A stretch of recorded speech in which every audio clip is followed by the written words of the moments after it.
ವಾರ್ತೆಗಳ ಪ್ರಾಯೋಜಕರು MS store Maski. Maski ಪಟ್ಟಣದಲ್ಲಿ ನೂತನವಾಗಿ ಆರಂಭವಾದ ಶ್ರೀಕೃಪಾ ಎಂಟರ್ಪ್ರೈಸಸ್. ಮಸ್ಕಿ ನಗರದಲ್ಲಿ ಪ್ರಪ್ರಥಮ AL Digital MI showroom.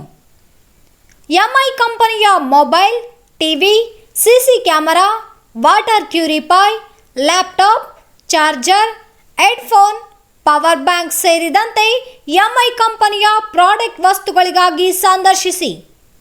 MI showroom Bhramaramba ದೇವಸ್ಥಾನದ ಮುಂಭಾಗ, ಸಿಂಧಾನೂರು, ಲಿಂಗಸ್ಕೂರು ರಸ್ತೆ, ಮಸ್ಕಿ.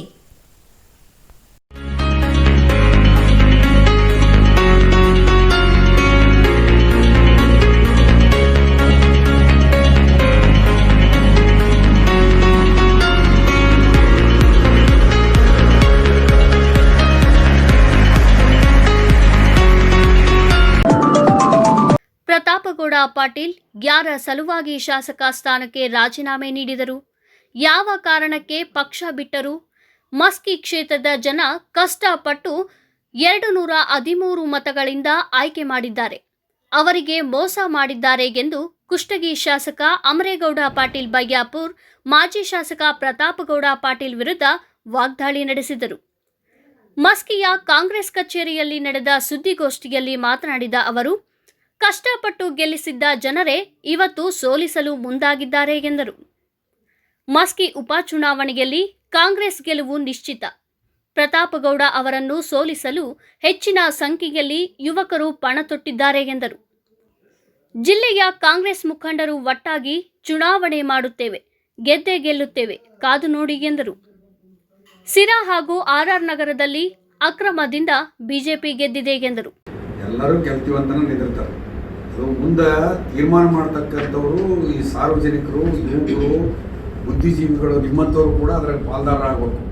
ಯಾವ ವ್ಯಕ್ತಿಯ ಎದುರ ಸಲುವಾಗಿ ಈ ಚುನಾವಣೆ ಬಂತು? ಏನು ನಿಮ್ಮ ಸಲುವಾಗಿ ಬಂತ? ಏನು ನಿಮ್ಮ ಸಲುವಾಗಿ ಬಂತ? ಯಾರ ಸಲುವಾಗಿ ಬಂತ ನೋಡಿ. ಕ್ಷೇತ್ರ ಜನರ ಹಿತಾಸಕ್ತಿ ಕಾಪಾಡ್ಯಾರ. ಇವರು ತಮ್ಮ ವೈಯಕ್ತಿಕ ಲಾಭಕ್ಕಾಗಿ ಇಡೀ ಜನರನ್ನ ಇವರು ಯಾಮಾರಿಸ್ತಕ್ಕಂಥದ್ದು, ಅವ್ರಿಗೆ ಮೋಸ ಮಾಡ್ತಕ್ಕಂಥ ಕೆಲಸವನ್ನ ಇವತ್ತು ಸನ್ಮಾನ್ಯ ಪ್ರತಾಪಗೌಡರು ಮಾಡ್ತಾ ಇದ್ದಾರೆ. ಇದು ಎಲ್ಲ ಕಾಲಕ್ಕೆ ನಡೆಯಲ್ಲ. ಯಾಕಂದ್ರೆ ಒಂದ್ಸರಿ ನಮಗೂ ಮೋಸ ಮಾಡಿದಂಗೆ ಮಾಡಿದ್ರು. ಯಾಕಂದ್ರೆ ನಾವು ಕಾಂಗ್ರೆಸ್ ಬಿಟ್ಟು ಹೋಗಲ್ಲ, ನಮಗೆ ಟಿಕೆಟ್ ಕೊಡಿಸ ಅಂತೇಳಿ ಅಮ್ಮನಗೌಡ್ರ ಹತ್ರ ನಮ್ಮ ಹತ್ರ ಬಂದು ನಾನು ಡೆಲ್ಲಿಗೆ ಹೋಗಿ ಎಲ್ಲ ನಮ್ಮ ಡೆಲ್ಲಿಯಲ್ಲಿರ್ತಕ್ಕಂಥ ನಮ್ಮ ರಾಜ್ಯದ ಮುಖಂಡರನ್ನ ಅಲ್ಲಿ ಭೇಟಿ ಮಾಡಿ ಏನೋ ಅವಾಗ ನಮ್ಮ ಸ್ನೇಹಿತರು ಅಂತೇಳಿ ನಾವು ಕೊಡಿಸಿದ ಖರೆ. ಆದ್ರೆ ಅವರು ಎರಡನೇ ಸರಿ ಆರಿಸಿ ಬಂದ ತಕ್ಷಣವೇ ಇದನ್ನು ಮಾಡಿದ್ದನ್ನು ನೀವೆಲ್ಲ ಹಿಂದೆ ನೋಡಿದ್ದೀರಿ.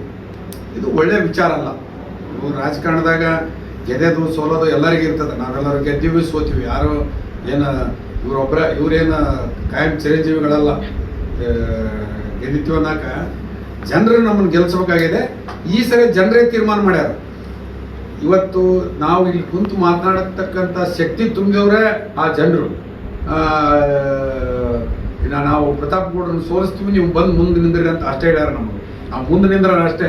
ಇಲ್ಲಿ ಕುಂತವ್ರು ಯಾರು ಓಟ್ ಹಾಕಾರಲ್ಲ. ನಾವು ಇಲ್ಲಿ ನಿಂತಾರ ಅಲ್ಲಿಂದ ಅದ್ರಾಗ ನೀವು ಸೇರಿರಿ, ನೀವು ಕೂಡ ಓಟ್ ಹಾಕ್ಬೇಕು. ಯಾರಿಗೆ ಓಟ್ ಹಾಕಿದ್ರೆ ನೈತಿಕತೆ ಉಳಿತಂತ. ಈಗ ಚುನಾವಣೆ ಮಾಡೋರು ಬಿಜೆಪಿ ಅವ್ರಿಗೆ ಹೆಂಗೆ ಚುನಾವಣೆ ಮಾಡ್ತಾರೆ ಅನ್ನೋದು ನಿಮ್ಗೆ ಎಲ್ಲರಿಗೂ ಗೊತ್ತಿದೆ. ಹಿಂದೂ ಕೂಡ ಚುನಾವಣೆ ಮಾಡಿವಿ, ಪಕ್ಷದ ಎಲ್ಲ ಇದ್ದಾರೆ. ಅವಾಗಿನ ಚುನಾವಣೆಗೂ ಈಗಿನ ಚುನಾವಣೆಗೆ ಏನು ವ್ಯತ್ಯಾಸ ಇದೆ? ಆಮೇಲೆ ಆಶ್ವಾಸನೆ ಕೊಡ್ತಕ್ಕಂಥದ್ದು ಇದು ಇಲೆಕ್ಷನ್ ಮುಂದೆ ಇದು ನೈತಿಕತೆ ಇಲ್ಲ ಅವರಿಗೆ. ಯಾವುದೇ ಸನ್ಮಾನ್ಯ ಯಡಿಯೂರಪ್ಪನವ್ರಿಗಾಗಲಿ ಬಿಜೆಪಿ ಪಕ್ಷದಲ್ಲಿರ್ತಕ್ಕಂಥ ಎಲ್ಲರಿಗೂ ಕೂಡ ಏನೂ ಜವಾಬ್ದಾರಿನೇ ಇಲ್ಲ. ಯಾವ ಸಂದರ್ಭದಾಗ ಏನು ಕೊಡ್ಬೇಕು ಅನ್ನೋದ್ರ ಬಗ್ಗೆ ಇವತ್ತು ನಾವು ಕೂಡ ನಮ್ಮ ಮುಖ್ಯಮಂತ್ರಿಗಳು ಇದ್ದಾಗ ಈ ಕ್ಷೇತ್ರಕ್ಕೆ ಸುಮಾರು 500 ಕೋಟಿ ರೂಪಾಯಿದ ಅಡಿಗಲ್ ಸಮಾರಂಭ ಮಾಡಿದರು. ನಂದೋಡಿಗೆ ಏತ್ ನೀರಾವರಿ. ನಾವು ಹಿಂದೆ ನಾನು ಶಾಸಕರಿದ್ದಾಗ ಇದು ಆಗಲ್ಲ, ಈ ಸದ್ಯ ಮಾಡೋಕ್ಕಾಗಲ್ಲ ಅಂತೇಳಿ ನೀವೆಲ್ಲರೂ ಇದ್ದೀರಿ. ಅವಾಗ ನಾವು ಮಾಡೋಕ್ಕಾಗಲ್ಲ ಅಂತಲೇ ಹೇಳಿದ್ದೆ ನಾನು. ಯಾಕಂದ್ರೆ ಈಗ ಹಣಕಾಸಿನ ಪರಿಸ್ಥಿತಿ ಅವಾಗ 2000 ನಾವು ಕರೆಕ್ಟಾಗಿ ಕೆಲಸ ಮಾಡಿದಾಗೂ ಕೂಡ ನಮ್ದು ಎಷ್ಟು ಚೆನ್ನಾಗಿ ಸೋತೀವಿ ನಾವು. ನಮ್ಮನ್ನ ಸೋಲ್ಸಕ್ಕೆ ಇನ್ನೊಂದು ಪಕ್ಷ ನಮ್ಮ ಪಕ್ಕದಾಗ ಐತದೆ. ಈಗ ಬಿಜೆಪಿಗೆ ಇಬ್ಬರು ಜಗಳ, ಮೂರನೇದವ್ರಿಗೆ ಲಾಭ. ಹಂಗೆ ಸಿರಾ ಆರ್ಆರ್ ನಗರದ ಬೇರೆನೇ ಅದು ಚುನಾವಣೆ ಅದು ಇನ್ನೂ ನಮ್ಗೆ ಅನುಮಾನನೇ ಐತೆ ಅವ್ರು ಗೆದ್ದಿರೋದು. ಯಾವ್ಯಾವ ಮತಪೆಟ್ಟಿಗೆ ಏನೇನು ಮಾಡ್ಯಾರೋ ಎಲ್ಲಿ ಏನೇನು ಮಾಡ್ತಾರೋ ನಮ್ಮ ಸರ್ಕಾರದಾಗಿದ್ದಾಗ ಕೂಡ ಅದ್ರ ಬಗ್ಗೆ ಕೇಸ್ ಆಗಿ ಇಲ್ಲಿ ತನಕ ನಡೆದಿರ್ತಕ್ಕಂಥದ್ದು. ಆತ ಮಹಾನ್ ವ್ಯಕ್ತಿ ಅದನ್ನ ಆತ. ಮತ್ತೀಗ ಅದ್ರ ಬಗ್ಗೆ ನಾವ್ ಯಾಕೆ ಕೇಳೋದ್ಬೇಕೈತೆ, ಸರ್ವ ಜನರಿಗೆ ಗೊತ್ತೈತೆ, ನಿಮಗೂ ಗೊತ್ತೈತೆ. ಅದಕ್ಕೆ ಇಲ್ಲಿ ಚುನಾವಣೆ ಬೇರೆ. ಇದನ್ನ ನಾವು ಬೈ ಎಲೆಕ್ಷನ್ ಕೂಡ ಹುಣಸೂರು ಕ್ಷೇತ್ರವನ್ನ ಗೆದ್ದೀವಿ. ಹುಣಸೂರು ಕ್ಷೇತ್ರ ಯಾವ ರೀತಿ ಗೆದ್ದೀವಿ, ಮಸ್ಕಿ ಕ್ಷೇತ್ರ ಕೂಡ ಅದೇ ರೀತಿ ಗೆಲ್ತೀವಿ. ಸರ್, ನಾಯಕತ್ವ ಪ್ರಶ್ನೆ ಬಂದಾಗ ಏನು ಸಾಮೂಹಿಕ ನಾಯಕತ್ವಕ್ಕೆ ಅಥವಾ ಯಾರಾದರೂ ಎದುರು ಮಾಡ್ತೀರಿ ಸರ್? ನಾಯಕತ್ವ ನೋಡಿ, ಅವರು ಬಿಜೆಪಿಯಿಂದ ಬಿಜೆಪಿಯಿಂದ ಆಲ್ರೆಡಿ ಮಸ್ಕಿ ಕ್ಷೇತ್ರಕ್ಕೆ ಸರ್ಕಾರದ ಪರವಾಗಿ ಸೋಮಣ್ಣ ಅವ್ರನ್ನ ಮತ್ತು ರವಿಕುಮಾರ್ ಅವ್ರನ್ನ ನೇಮಕ ಮಾಡಿದ್ದಾರೆ. ಆ ರೀತಿ ನಿಮ್ಮಲ್ಲಿ ಯಾರು ಮಾಡಿದ್ದೀರಾ? ನಮ್ಮಲ್ಲಿ ಕೂಡ ಕಾರ್ಯಾಧ್ಯಕ್ಷರ ನೇತೃತ್ವದಲ್ಲಿ, ನಮ್ಮ ಜಾರಕಿಹೊಳಿ ಅವರ ನೇತೃತ್ವದಲ್ಲಿ ಡಿಸೈಡ್ ನಮ್ಮ ಹಿರಿಯರು ಏನು ಹೇಳಿಲ್ಲ ನಮ್ಗೆ. ಡಿಸೈಡ್ ಮಾಡ್ಯಾರ, ಪಾರ್ಟಿ ಡಿಸೈಡ್ ಮಾಡ್ಯಾರ. ಯಾಕಂದ್ರೆ ಯಾರೇ ಇದ್ರೂ ಕೂಡ ಇಲ್ಲಿ ಹೆಂಗ್ ಚುನಾವಣೆ ಮಾಡ್ಬೇಕನ್ನೋದು ಐಡಿಯಾ ಕೊಡೋದು, ಮತ್ತು ಯಾರ್ಯಾರು ಎಲ್ಲಿ ಹೋಗ್ಬೇಕು, ಯಾರ್ಯಾರು ಯಾವ ಕ್ಷೇತ್ರದಾಗಿರ್ರಿ, ಯಾವ ಕಾರ್ಯಕರ್ತರು ಎಲ್ಲಿ ಹೋಗ್ಬೇಕು ಅನ್ನೋದು. ಆಮೇಲೆ ಏನಾದ್ರು ರಾಜ್ಯ ಮಟ್ಟದ ಪದಾಧಿಕಾರಿಗಳು ಒಬ್ಬರೇ ಇದೀವಂತ ತಿಳ್ಕೊಂಡು ಎಲೆಕ್ಷನ್ ಮಾಡಿದ್ವು ನೋಡ್ರಿ ಎಲ್ಲ. ನಾವೇ ನಿಂತೀವ, ಈಗ ಪಕ್ಷದ ಅಭ್ಯರ್ಥಿ ಅಲ್ಲ, ಬೋಸರಾಜ್ ಅವರು, ಅಮರೇಗೌಡರು ಮತ್ತು ಅಂಬರಗೌಡರು ಅಭ್ಯರ್ಥಿಗಳು. ಕಾಂಗ್ರೆಸ್ ಬಗ್ಗೆ ಮಾತನಾಡುವ ನೈತಿಕ ಹಕ್ಕು ಕಾಂಗ್ರೆಸ್ ಬಿಟ್ಟು ಬಿಜೆಪಿ ಸೇರಿರುವ ಮಾಜಿ ಶಾಸಕ ಪ್ರತಾಪಗೌಡ ಪಾಟೀಲ್ ಅವರಿಗೆ ಇಲ್ಲ ಎಂದು ವಿಧಾನ ಪರಿಷತ್ ಮಾಜಿ ಸದಸ್ಯ ಎನ್ಎಸ್ ಬೋಸರಾಜ್ ಹೇಳಿದರು. ಮಸ್ಕಿಯ ಕಾಂಗ್ರೆಸ್ ಕಚೇರಿಯಲ್ಲಿ ಸುದ್ದಿಗೋಷ್ಠಿ ಉದ್ದೇಶಿಸಿ ಮಾತನಾಡಿದ ಅವರು, ಕಾಂಗ್ರೆಸ್ ಸರ್ಕಾರದಲ್ಲಿ ಮಸ್ಕಿ ಕ್ಷೇತ್ರಕ್ಕೆ ಸಾವಿರಾರು ಕೋಟಿ ಅನುದಾನ ಬಂದಿದೆ. ಮುಖ್ಯಮಂತ್ರಿಯಾಗಿದ್ದ ಸಿದ್ದರಾಮಯ್ಯ ಕ್ಷೇತ್ರದ ಅಭಿವೃದ್ಧಿಗೆ ಸಾಕಷ್ಟು ಹಣ ನೀಡಿದ್ದಾರೆ. ಸ್ವತಃ ಮಾಜಿ ಶಾಸಕ ಪ್ರತಾಪಗೌಡ ಪಾಟೀಲ್ ಅವರೇ ಹೇಳಿದ್ದಾರೆ. ಆದರೆ ಕಾಂಗ್ರೆಸ್ ಬಿಡುವಾಗ ಕಾಂಗ್ರೆಸ್ ಸರ್ಕಾರ ಕ್ಷೇತ್ರಕ್ಕೆ ಅನುದಾನ ನೀಡದ ಕಾರಣ ಪಕ್ಷ ಬಿಟ್ಟೆ ಎಂದು ಹೇಳುತ್ತಿದ್ದಾರೆ. ಈ ಬಗ್ಗೆ ಪೇಪರ್ ಕಟಿಂಗ್ ಹಾಗೂ ಅವರ ಆಡಿದ ಆಡಿಯೋ ಇದ್ದು, ಸಂದರ್ಭ ಬಂದಾಗ ಕ್ಷೇತ್ರದ ಮತದಾರರ ಮುಂದೆ ಇಡುತ್ತೇವೆ ಎಂದರು.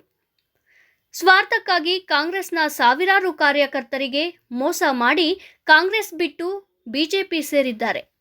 ಈ ಚುನಾವಣೆಯ ಮತದಾರರು ಅವರನ್ನು ಮನೆಗೆ ಕಳುಹಿಸುವುದು ಗ್ಯಾರಂಟಿ ಎಂದರು. ಮಸ್ಕಿ ಕ್ಷೇತ್ರದ ಚುನಾವಣೆ ಸಮೀಪಿಸುತ್ತಿರುವ ಸಮಯದಲ್ಲಿ ಕ್ಷೇತ್ರಕ್ಕೆ 100 ಕೋಟಿ ಅನುದಾನ ನೀಡಿದ್ದಾರೆ. ಇದು ಬೋಗಸ್. ಬಿಜೆಪಿ ಸರ್ಕಾರ ಅಧಿಕಾರಕ್ಕೆ ಬಂದು 1.5 ವರ್ಷದಿಂದ ಹಣ ನೀಡದ ಸರ್ಕಾರ ಇದೀಗ ಜನರನ್ನು ದಾರಿ ತಪ್ಪಿಸುವ ಮೂಲಕ ಮತ ಪಡೆಯಲು ಯತ್ನಿಸುತ್ತಿದೆ ಎಂದು ಟೀಕಿಸಿದರು. ಬಿಜೆಪಿ ಸರ್ಕಾರ ಚುನಾವಣೆಯಲ್ಲಿ ಅಧಿಕಾರ ದುರ್ಬಳಕೆ ಹಾಗೂ ಹಣದ ಮೂಲಕ ಅಧಿಕಾರ ಹಿಡಿಯಲು ಯತ್ನಿಸುತ್ತಿದೆ ಎಂದರು.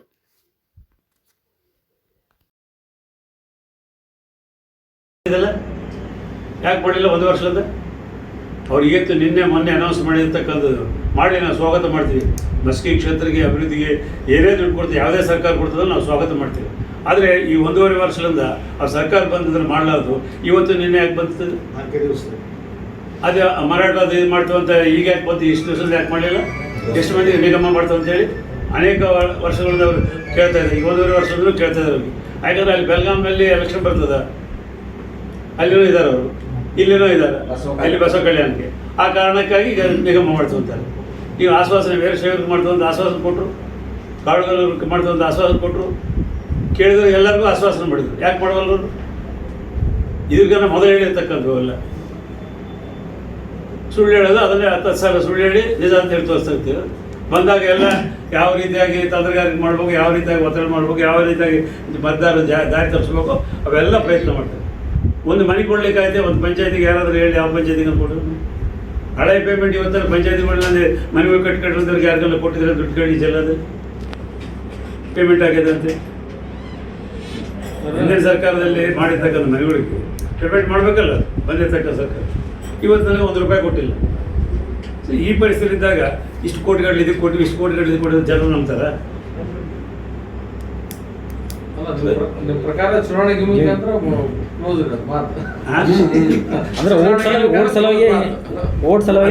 ಇಡೀ ರಾಜ್ಯದಲ್ಲಿ ಅವರು ಮಾಡುವಂಥದ್ದು ಹಿಂದಕ್ಕೆ 18 ಎಲೆಕ್ಷನ್ ಬೈ ಎಲೆಕ್ಷನ್ ಮಾಡಿದ್ರು.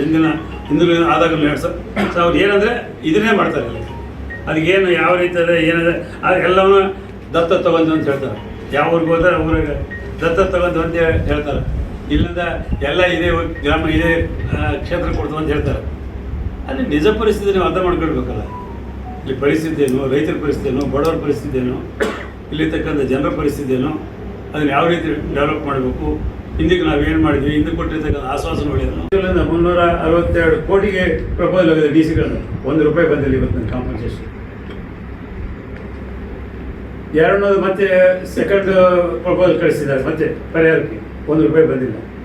ಅದನ್ನೆಲ್ಲ ಬಿಟ್ಟು ಸುಳ್ಳು ಹೇಳ್ತಕ್ಕಂಥದ್ದು. ಒಟ್ಟಿಗೆ ಎಲೆಕ್ಷನ್ ಗೆದಿಬೇಕು, ಯಾವುದಾದ್ರೂ ಎಲ್ಲಾದರೂ ಆಗಲಿ ರಾಜ್ಯದಲ್ಲಿ ಎಲೆಕ್ಷನ್ ಗೆದಲಿಕ್ಕೆ ಏನು ಮಾಡಬೇಕು, ಆ ತಂತ್ರಗಳು ಮಾಡೋದು, ಅದಕ್ಕೆ ಸುಳ್ಳು ಆಶ್ವಾಸಗಳು ಕೊಡೋದು, ಅದಕ್ಕೆ ಅಧಿಕಾರ ದುರುಪಯೋಗ ಮಾಡೋದು, ಅದಕ್ಕೆ ದುಡ್ಡು ಖರ್ಚು ಮಾಡ್ತಾರೆ.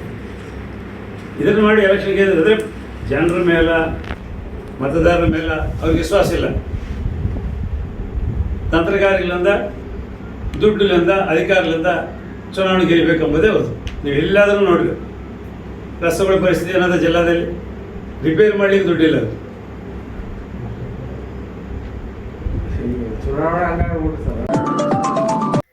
ತುಂಗಭದ್ರಾ ಎಡದಂಡೆ ಸೇರಿದಂತೆ ಜಿಲ್ಲೆಯ ನೀರಾವರಿ ಸಮಸ್ಯೆಗಳ ಪರಿಹಾರಕ್ಕೆ ಒತ್ತಾಯಿಸಿ ನವೆಂಬರ್ 19ರಂದು ಸಿಂಧನೂರು ಮತ್ತು ಮಸ್ಕಿಯಲ್ಲಿ ಪಕ್ಷಾತೀತವಾಗಿ ಹೋರಾಟ ಹಮ್ಮಿಕೊಳ್ಳಲಾಗಿದೆ ಎಂದು ಮಾಜಿ ಶಾಸಕ ಹಂಪನಗೌಡ ಬಾದರ್ಲಿ ಹೇಳಿದರು.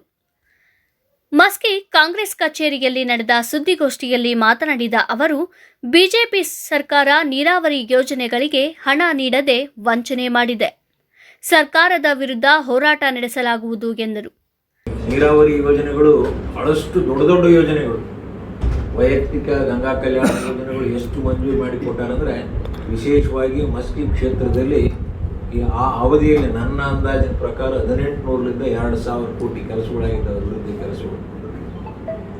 ಅಂದರೆ ಎಲ್ಲ ಇಲಾಖೆಗಳು ಸೇರಿ ಹೇಳೋದನ್ನ, ರಸ್ತೆ, ಕುಡಿಯ ನೀರಿನ ಯೋಜನೆ, ಗಂಗಾ ಕಲ್ಯಾಣ, ವಿದ್ಯುತ್ ಶಕ್ತಿ ಉಪಕೇಂದ್ರಗಳು, ಶಾಲಾ ಕಟ್ಟಡಗಳು, ವಸತಿ ಶಾಲೆಗಳು, ರಾಜ್ಯ ಹೆದ್ದಾರಿಗಳು, MDR ರಸ್ತೆಗಳು, ಗ್ರಾಮೀಣ ರಸ್ತೆಗಳು, ಇವೆಲ್ಲವೂ ಕೂಡ.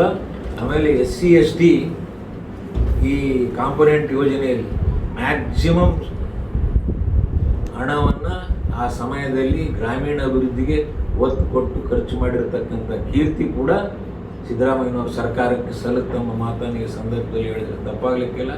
ರಾಜಕೀಯವಾಗಿ ಇವತ್ತು ಪ್ರತಾಪ್ ಗೌಡರು ಕಾಂಗ್ರೆಸ್ ಪಕ್ಷ ಬಿಟ್ಟು BJP ಪಕ್ಷ ಸೇರ್ಯಾರ. ಅವ್ರು BJP ಪಕ್ಷ ಸೇರಿದ್ಮ್ಯಾಗ ಅಲ್ಲಿ BJPಯಲ್ಲಿ ಕಾಂಟೆಸ್ಟ್ ಮಾಡಿರ್ತಕ್ಕಂಥ ಅಭ್ಯರ್ಥಿ ಇವತ್ತು ಕಾಂಗ್ರೆಸ್ ಪಕ್ಷಕ್ಕೆ ಬಂದಿದ್ದಾರೆ. ರಿವರ್ಸ್ ಆಗಿದೆ ಎಲ್ಲ. ರಾಜಕೀಯವಾಗಿ ಭಾಳಷ್ಟು ಬದಲಾವಣೆಗಳಾಗಿ ಈ ಚುನಾವಣೆಗಳನ್ನು ನಾವೆಲ್ಲರೂ ಎದುರಿಸಬೇಕಾಗಿದೆ. ಇವತ್ತು ಕಾಂಗ್ರೆಸ್ ಪಕ್ಷ ಮಸ್ಕಿ ಕ್ಷೇತ್ರದಲ್ಲಿ ಸದೃಢವಾಗಿ, ಬಲಿಷ್ಠವಾಗಿ ಈ ಚುನಾವಣೆ ಎದುರಿಸೋಕ್ಕೆ ಏನೇನು ಬೇಕು ಎಲ್ಲ ತಂತ್ರಗಳನ್ನು ಮಾಡೋಕ್ಕೆ ನಾವೆಲ್ಲರೂ ಸಜ್ಜಾಗಿದ್ದೇವೆ. ಒಕ್ಕಟ್ಟಿನಿಂದ ಜಿಲ್ಲೆಯಲ್ಲಿರ್ತಕ್ಕಂಥ ಎಲ್ಲ ಮುಖಂಡರು ಈ ಚುನಾವಣೆಯಲ್ಲಿ ಒಂದು ಫೈಟ್ ಕೊಟ್ಟು ಚುನಾವಣೆಯನ್ನು ಗೆದ್ದೇ ತೀರುವ ಕಾಂಗ್ರೆಸ್ ಪಾರ್ಟಿ ಎಂಬ ವಿಚಾರವನ್ನು ಇಟ್ಕೊಂಡು ಇವತ್ತು ನಾವು ಸುದ್ದಿಗೋಷ್ಠಿಯನ್ನು ಕರೆದಿದ್ದೇವೆ. ಮಾನವಿ ಕ್ಷೇತ್ರದ ಬಗ್ಗೆ, ಲಿಂಗಸೂರು ಕ್ಷೇತ್ರದ ಬಗ್ಗೆ 23ನೇ ತಾರೀಕು ಸಿದ್ದರಾಮಯ್ಯನವರು ಮತ್ತು ಇವರೆಲ್ಲ ಕಾರ್ಯಕ್ರಮಕ್ಕೆ ಬರ್ತಾರೆ. ಭಾಳಷ್ಟು ಕಾರ್ಯಕರ್ತರು ಹುಮ್ಮಸ್ಸಿನಿಂದಿದ್ದಾರೆ. ಅದರ ಜೊತೆಗೆ ಇನ್ನೂ ಒಂದು ಇಶ್ಯೂ ಇದೆ, ಮೇಜರ್ ಇಶ್ಯೂ. ಇನ್ನೊಂದು ಇಶ್ಯೂ ಏನಂದರೆ, ಈ ಭಾಗ 60% ನೀರಾವರಿ ಪ್ರದೇಶ. ಯಾವುದು ಮಸ್ಕಿ ಕ್ಷೇತ್ರ, ಮಾನವಿ ಕ್ಷೇತ್ರದಲ್ಲಿ ಬರ್ತಕ್ಕಂಥ ಕೆಲವು ಪಂಚಾಯಿತಿಗಳು, ಸಿಂಧನೂರು ತಾಲೂಕಿನಲ್ಲಿ ಬರ್ತಕ್ಕಂಥ ಕೆಲವು ಪಂಚಾಯಿತಿಗಳು, ಲಿಂಗಸೂರು ತಾಲೂಕಿನಲ್ಲಿ ಸ್ವಲ್ಪ ಡ್ರೈ ಇರತಕ್ಕಂಥದ್ದು ಏರಿಯಾ. ಇವತ್ತು ರಾಜ್ಯ ಸರ್ಕಾರ, ಕೇಂದ್ರ ಸರ್ಕಾರ ಬೆಂಬಲ ಬೆಲೆ ಯೋಜನೆಯಲ್ಲಿ 5 ರೈತರು ಬೆಳೆದಂಥ ಬೆಳೆಗೆ ಒಂದು ಆದೇಶವನ್ನು ಮಾಡಿದ್ದಾರೆ. ಖರೀದಿ ಕೇಂದ್ರಗಳನ್ನು ಮಾಡಿ ಖರೀದಿ ಮಾಡಬೇಕು. ಶೇಂಗಾ, ಸೋಯಾಬೀನು, ಭತ್ತ, ಕೊಬ್ಬರಿ, ಇನ್ನೊಂದು ಯಾವುದು ದವಸ ಧಾನ್ಯಗಳು ಖರೀದಿ ಮಾಡಬೇಕಂತ ಮಾಡಿ ಅದರಲ್ಲಿ ಕೆಲವು ಕಂಡೀಷನ್ಗಳು ಹಾಕಿದ್ದಾರೆ. 4 ರೈತರು ಬೆಳೆದಂಥ ಬೆಳೆಗೆ MSP ರೇಟ್ನಲ್ಲಿ ಖರೀದಿ ಮಾಡಬೇಕು. ಭತ್ತ ಇನ್ಕ್ಲೂಡಿಂಗ್ ಭತ್ತ ಸೇರಿ, ಅಂದರೆ ಮಿನಿಮಮ್ ಸಪೋರ್ಟ್ ಪ್ರೈಸ್ನಲ್ಲಿ ಖರೀದಿ ಕೇಂದ್ರದ ಮೂಲಕ ಮಾಡಿದೆ. ಅಂದರೆ ಕೊಬ್ಬರಿ ಬೆಳೀತಕ್ಕಂಥ ರೈತರಿಗೆ 10,300 ರೂಪಾಯಿ ಕ್ವಿಂಟಲ್ಲು ಇವತ್ತು MSP ರೇಟ್ ಇರುತ್ತೆ ಕೊಬ್ಬರಿ. ₹1,000 ಹೆಚ್ಚಿಗೆ ಒಂದು ಕ್ವಿಂಟಲ್ಗೆ ಪ್ರೋತ್ಸಾಹನ ಕೊಟ್ಟು ಅದನ್ನು ಖರೀದಿ ಮಾಡಕ್ಕೆ ವ್ಯವಸ್ಥೆ ಮಾಡಿ. ಅಂದರೆ ಬೆಂಬಲ ಬೆಲೆ ಸಪೋರ್ಟಿಂಗ್ ಪ್ರೈಸ್ಕ್ಕಿಂತ ₹1,000 ಪ್ರೋತ್ಸಾಹಧನ ಹೆಚ್ಚು. ಈ ಭತ್ತ ಬೆಳೀತಕ್ಕಂಥ ರೈತರಿಗೆ ಸುಮಾರು 16 ಜಿಲ್ಲೆಯಲ್ಲಿ ರೈತರು ಭತ್ತ ಬೆಳೀತಾರೆ. ಇವತ್ತು ಕರ್ನಾಟಕದ 16 ಜಿಲ್ಲೆಗಳಲ್ಲಿ ಸುಮಾರು 14ರಿಂದ 15 ಲಕ್ಷ ಮೇಲ್ಪಟ್ಟು ರೈತರು ಭತ್ತವನ್ನು ಈ ರಾಜ್ಯದಲ್ಲಿ ಬೆಳೀತಾ ಇದ್ದಾರೆ. ಅವ್ರ ಬಗ್ಗೆ ಬರೀ MSP ಇಟ್ಕೊಂಡು ಭತ್ತ ಖರೀದಿ ಕೇಂದ್ರದಲ್ಲಿ ಖರೀದಿ ಮಾಡಬೇಕೆಂಬ ಒಂದು ಆದೇಶ ಮಾಡಿಬಿಟ್ಟ. ಈ ರೀತಿ ತಾರತಮ್ಯ ಮಾಡಿ ಗೊಂದಲಗಳನ್ನು ಸೃಷ್ಟಿ ಮಾಡಿ ಇವತ್ತು ಕೇಂದ್ರ ಸರ್ಕಾರ ಮತ್ತು ರಾಜ್ಯ ಸರ್ಕಾರ ರೈತರ ಪರವಾಗಿದೆ, ರೈತರ ಆದಾಯವನ್ನು ದ್ವಿಗುಣಗೊಳಿಸ್ತೀವಿ. ಇದು ದ್ವಿಗುಣಗೊಳಿಸುವಂಥ ರೀತಿನ ಇದು. ರೈತರು ಬಹಳ ಹಸನಾಗಬೇಕು, ರೈತರ ಆದಾಯ ಹೆಚ್ಚಾಗಬೇಕು, ರೈತರ ಆದಾಯ ದುಪ್ಪಟ್ಟಾಗಬೇಕು. ಈ ರೀತಿ ಆದೇಶಗಳಾದ್ರೆ ರೈತರ ಆದಾಯ ದುಪ್ಪಟ್ಟಾಗಕ್ಕೆ ಸಾಧ್ಯನಾ? ಇವತ್ತು ರೈತರು ಎಕರೆ ₹30,000-35,000 ಖರ್ಚು ಮಾಡಿ ಭತ್ತದ ಬೆಳೆ ಬೆಳೆಯಕೈತಾರೆ. ₹900 ರೇಟ್ ಕೇಳೋರಿಲ್ಲ. ಹೋದ ವರ್ಷದ್ದು ಇನ್ನೂ ಮಾಲ್ ಹೋಗಿಲ್ಲ, ಹಚ್ಚ ವರ್ಷ ಸುಗ್ಗಿದು ಹೋಗಿಲ್ಲ, ಬೇಸಿಗೆದು ಹೋಗಿಲ್ಲ. ಮತ್ತೆ ಇದು ಒಂದು ಭಾಗ. ಇನ್ನು ನೀರಿನ ವಿಚಾರದಲ್ಲಿ ಮುಂದೆ ಬೋಸರಾಜ್ ಸಾಹೇಬರು ಹೇಳ್ತಾರೆ, ಅದನ್ನು ಕೂಡ ನಮಗೆ ಮುಂದೆ ಗಂಭೀರವಾದಂಥ ಸಮಸ್ಯೆ ಬರಬಹುದು ಈ ಭಾಗದಲ್ಲಿ ಎಂಬ ವಿಚಾರಗಳನ್ನು ಈ ಸಂದರ್ಭದಲ್ಲಿ ಹೇಳಿ ನಾಳೆ 19ನೇ ತಾರೀಕು ನಾವು ಸಿಂಧನೂರಿನಲ್ಲಿ ರೈತರ ಸೇರಿಸಿಕೊಂಡು ಪಕ್ಷಾತೀತವಾಗಿ ಒಂದು ದೊಡ್ಡ ಪ್ರಮಾಣದ ಹೋರಾಟವನ್ನು ಈ ಬೆಂಬಲ ಬೆಲೆ ವಿಚಾರದಲ್ಲಿ ಮತ್ತು ನೀರಿನ ವಿಚಾರದಲ್ಲಿ ಪ್ರೊಟೆಸ್ಟ್ ಮಾಡಬೇಕು. ಈಗಲಿದ್ದನೇ ನಾವು ಅದಕ್ಕೆ ಒಂದು ಚಾಲನೆ ಕೊಡಬೇಕೆಂಬ ದೃಷ್ಟಿಯಿಂದ ಇವತ್ತು ಈಗಾಗಲೇ ಸಭೆಯನ್ನು ಮಾಡಿದ್ದೇವೆ. ಅದೇ ರೀತಿ ಇಲ್ಲೂ ಕೂಡ ಮಸ್ಕಿ ಪಟ್ಟಣದಲ್ಲಿ ಕೂಡ ಆ ದಿವಸ ಮಾಡತಕ್ಕಂಥ ವಿಚಾರದಲ್ಲಿ ಚರ್ಚೆ ಮಾಡಿ ನಿರ್ಣಯ ತೆಗೆದುಕೊಂಡ ಮಾತನ್ನು ಈ ಸಂದರ್ಭದಲ್ಲಿ ಹೇಳಕ್ಕೆ ಇಚ್ಛೆ ಪಡ್ತೀನಿ. ನಮ್ಮ ಚುನಾವಣೆ ಯಾವತ್ತು ಬರ್ತದೋ ಇನ್ನೂ ನಮಗೆ ಗೊತ್ತಿಲ್ಲ. ಅದು ವೆಸ್ಟ್ ಬೆಂಗಾಲ್ ಜೊತೆ ಬರ್ತದೋ ಏನಾಗ್ತದೋ ಇನ್ನೂ ನಮ್ಗೆ ಗೊತ್ತಿಲ್ಲ. ಆದರೂ ನಮ್ಮ ಸಿದ್ಧತೆ ನಾವು ಮಾಡ್ಕೋಬೇಕಂತ ಪರಿಸ್ಥಿತಿಯಲ್ಲೆಲ್ಲ ಜಿಲ್ಲಾ ಮುಖಂಡರೆಲ್ಲ ಸೇರಿ ಮಸ್ಕಿ ಉಪಚುನಾವಣೆ ಹಿನ್ನೆಲೆಯಲ್ಲಿ 23ರಂದು ಕೆಪಿಸಿಸಿ ಅಧ್ಯಕ್ಷ ಡಿಕೆ ಶಿವಕುಮಾರ್ ಹಾಗೂ ಮಾಜಿ ಮುಖ್ಯಮಂತ್ರಿ ಸಿದ್ದರಾಮಯ್ಯ ಆಗಮಿಸಲಿದ್ದಾರೆ. ಆರ್ ಬಸನಗೌಡ ಮತ್ತು ಅವರ ನೂರಾರು ಬೆಂಬಲಿಗರು ಕಾಂಗ್ರೆಸ್ ಸೇರಲಿದ್ದಾರೆ ಎಂದು ತಿಳಿಸಿದರು. ಮಾಜಿ ಶಾಸಕ ಹಂಪಯ್ಯ ಸಾಹುಕಾರ್, ಮಸ್ಕಿ ನಗರ ಬ್ಲಾಕ್ ಕಾಂಗ್ರೆಸ್ ಅಧ್ಯಕ್ಷ ಮಲ್ಲಿಕಾರ್ಜುನ್ ಪಾಟೀಲ್, ಗ್ರಾಮೀಣ ಬ್ಲಾಕ್ ಕಾಂಗ್ರೆಸ್ ಅಧ್ಯಕ್ಷ ಹನುಮಂತಪ್ಪ ಮುದ್ದಾಪುರ್, ದೊಡ್ಡ ಬಸವರಾಜ್, ಕೆ ಕರಿಯಪ್ಪ, HB ಮುರಾರಿ, ಪಾಮಯ್ಯ ಮುರಾರಿ, ಶ್ರೀಶೈಲಪ್ಪ ಬ್ಯಾಳಿ, ಸಿದ್ದಣ್ಣ ಹೂವಿನಬಾವಿ, ಆರ್ ಸಿದ್ದನಗೌಡ ಸೇರಿದಂತೆ ಇತರರು ಇದ್ದರು.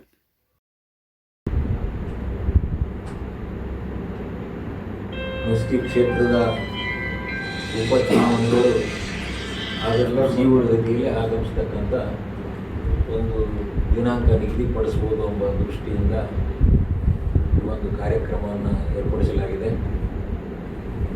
ಇವತ್ತು ಮಸ್ಕಿ ಕ್ಷೇತ್ರ 3 ತಾಲೂಕುಗಳ ಒಳಗೊಂಡಿರತಕ್ಕ ಒಂದು ಕ್ಷೇತ್ರ ಆಗಿದೆ. ಸಿಂಧನೂರು, ಮಾನ್ವಿ ಮತ್ತು ಲಿಂಗಸೂರು. ಇದು 4ನೇ ಚುನಾವಣೆ, ಉಪಚುನಾವಣೆ. ಈ ಕ್ಷೇತ್ರದಲ್ಲಿ ಹೆಚ್ಚು ಕಡಿಮೆ ಕಳೆದ 2015ರಿಂದ 2018ರವರೆಗೆ ಸನ್ಮಾನ್ಯ ಶ್ರೀ ಸಿದ್ದರಾಮಯ್ಯನವರು ಮುಖ್ಯಮಂತ್ರಿಗಳಾಗಿದ್ದಂಥ ಸಂದರ್ಭದಲ್ಲಿ ಬಹಳಷ್ಟು ಮಸ್ಕಿ ಕ್ಷೇತ್ರದ ಅಭಿವೃದ್ಧಿ ಕೆಲಸಗಳು ಆಗೋದಕ್ಕೆ ಕಾರಣ ಅಂದರೂ ಕೂಡ ತಪ್ಪಾಗಲಿಕ್ಕಿಲ್ಲ. ಮೊರಾರ್ಜಿ ದೇಸಾಯಿ ವಸತಿ ಶಾಲೆಗಳಿರ್ಬೋದು, ನೀರಾವರಿ ಯೋಜನೆಗಳಿರ್ಬೋದು, ರಾಜ್ಯ ಹೆದ್ದಾರಿಗಳಿರ್ಬೋದು ಮತ್ತು ಹೈಸ್ಕೂಲ್ಗಳಿರ್ಬೋದು, ವಿವಿಧ ಇಲಾಖೆಯ ಕಟ್ಟಡಗಳಿರ್ಬೋದು, ಅದರ ಜೊತೆಗೆ ಪಟ್ಟಣ ಪಂಚಾಯಿತಿಗಳು 3 ದೊಡ್ಡ ಗ್ರಾಮಗಳು ಬರ್ತಿತ್ತು ಮೊದಲು. ಒಂದು ಬಳಗಾನೂರು, ಮಸ್ಕಿ ಮತ್ತು ತಿರುವಾಡ 3 ಗ್ರಾಮಗಳನ್ನು ಗ್ರಾಮ ಪಂಚಾಯಿತಿಗಳನ್ನು ಪಟ್ಟಣ ಪಂಚಾಯಿತಿಗೆ ಏರ್ಪಡಿಸಿರ್ತಾರೆ.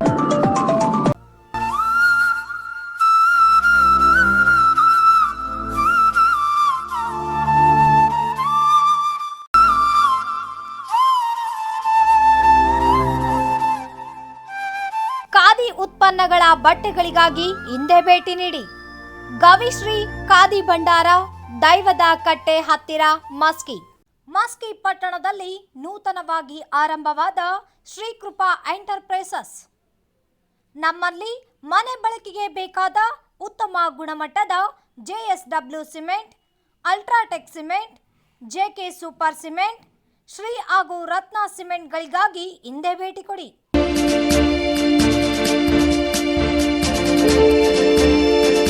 ಶ್ರೀ ಕೃಪಾ ಎಂಟರ್ಪ್ರೈಸಸ್, ಕನಕಾಚಲ ಲಾಡ್ಜ್ ಮುಂಭಾಗ, ಸಿಂಧಾನೂರು ರಸ್ತೆ, ಮಸ್ಕಿ.